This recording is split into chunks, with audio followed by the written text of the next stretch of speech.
নমস্কার, আশা করি সবাই ভালো আছেন এবং অবশ্যই সুস্থ আছেন। মহালয়ার ঠিক আগের দিন অর্থাৎ শনিবার যথারীতি আমরা পৌঁছেছিলাম লেক কালীবাড়িতে মাকে দর্শন করার জন্য। যেহেতু মহালয়ার আগের দিন সেই জন্য মন্দিরে ভক্ত সমাগম ছিল বেশ চোখে পড়ার মতো। আর পরের দিন যেহেতু মহালয়া, তাই মন্দিরটিকে খুব সুন্দরভাবে ফুল দিয়ে সাজানো হয়েছিল। আর এই হচ্ছে আমাদের মা, আপনারা তো সবাই তাকে চেনেন জানেন। বাইরে তখন ফুল দোকানিদের প্রচণ্ড ব্যস্ততা। মাকে দর্শন করে আমরা চলে গেলাম কাকুরগাছিতে। কাকুরগাছি ঢাকেশ্বরী বস্ত্রালয় থেকে আমরা বাড়ির সবার জন্যই জামা কাপড় কিনি। জামা কাপড় বলতে শাড়ি কেনা হয়, শাড়ি ধুতি এইসব। দোকানটি বেশ বিশ্বস্ত এবং এদের যে প্রাইস রেঞ্জ সেটাও ভীষণভাবে কম্পিটিটিভ। এখানে আমরা কিছু বেনারসি শাড়ি দেখছিলাম,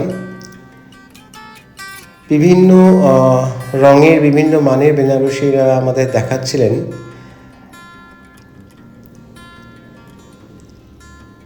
আমাদের উদ্দেশ্য ছিল একটা উজ্জ্বল রঙের শাড়ি কেনা, যেটা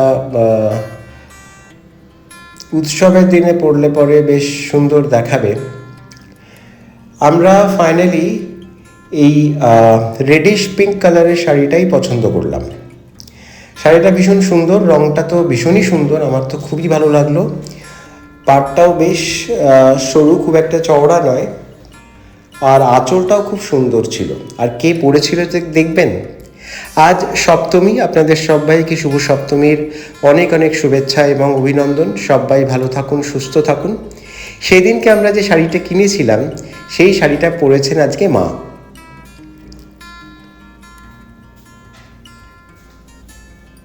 সপ্তমী পুজো সেহেতু আজকেও মন্দিরটি খুব সুন্দর ফুল দিয়ে সাজানো হয়েছে।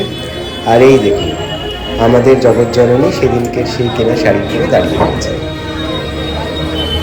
পুজোতে যে নতুন জামা কাপড় পরবেন না সেটা হয়? উনি তো রাজরাজেশ্বরী, তাই তাকে রাজরাজেশ্বরীর মতোই তো পোশাক পরাতে হবে বলুন।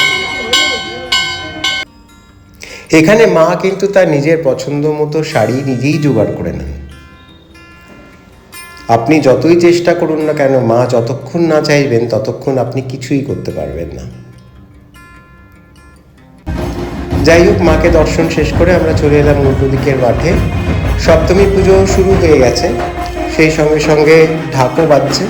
এখানে ঢাক বাজায় না, এখানে একটা গ্রুপ আসে, এরা প্রত্যেকটা পুজোতেই আসে। এরা মাদল বাজায় এবং বিভিন্ন ধরনের প্রচলিত গানের সুরেই মাদলগুলো বাজায়।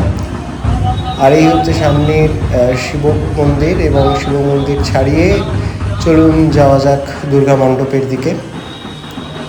সপ্তমী পুজো শুরু হয়ে গেছে, আর বোধন শেষ করে এখন সপ্তমী পুজো, মূল পুজোতে আমরা ঢুকে পড়েছি। আমাদের আসল উদ্দেশ্য ছিল এখানে মায়ের কাছে পুষ্পাঞ্জলি দেওয়া, তাই একটু অপেক্ষা করতেই হলো।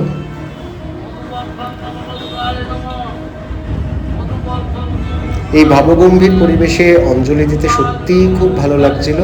আমার অনেক দিনের ইচ্ছে ছিল যে লেক কালীবাড়ি দুর্গা মণ্ডপে এসে অঞ্জলি দেব, এইবার সেই ইচ্ছেটা পূরণ হল। সন্ধেবেলা ইচ্ছে ছিল যে নিউ টাউনের দিকে যাব ঠাকুর দেখতে। নিউ টাউনের একটা ঠাকুরই তো খুব বিখ্যাত, সেটাই আমরা বরাবর দেখতে যাই। তাই এবারও সেটা ঠিক করে আমরা রওনা দিলাম। আর নিউ টাউনে যাওয়ার পথে যে এই যে আলোকসজ্জা, সেটাও কিন্তু বেশ দেখার মতো। সাধারণত সরকারের পর্যটন দপ্তরের পক্ষ থেকে এই আলোকসজ্জাটি করা হয় প্রতি বছর, এবং এটা থাকে দিওয়ালি ছাড়িয়ে আপনার ক্রিসমাস পর্যন্ত। এই লাইটের ডেকোরেশনটা এখানে থাকে এবং এটা দেখতেও বহু লোক ভিড় জমান।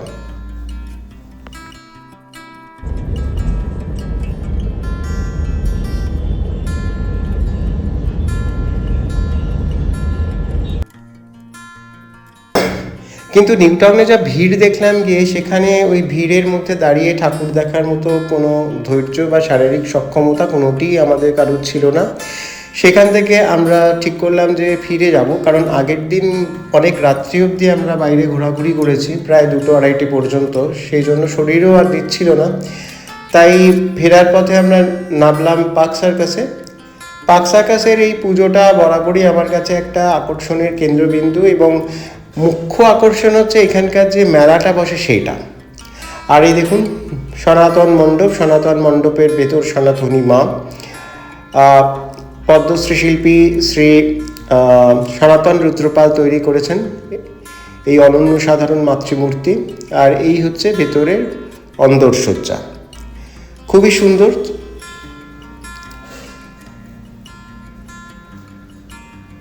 এই ঠাকুরগুলো আমি যতই দেখি ততবারই যেন মনে হয় যেন তাকিয়েই থাকি, চোখ ফেরানো যায় না।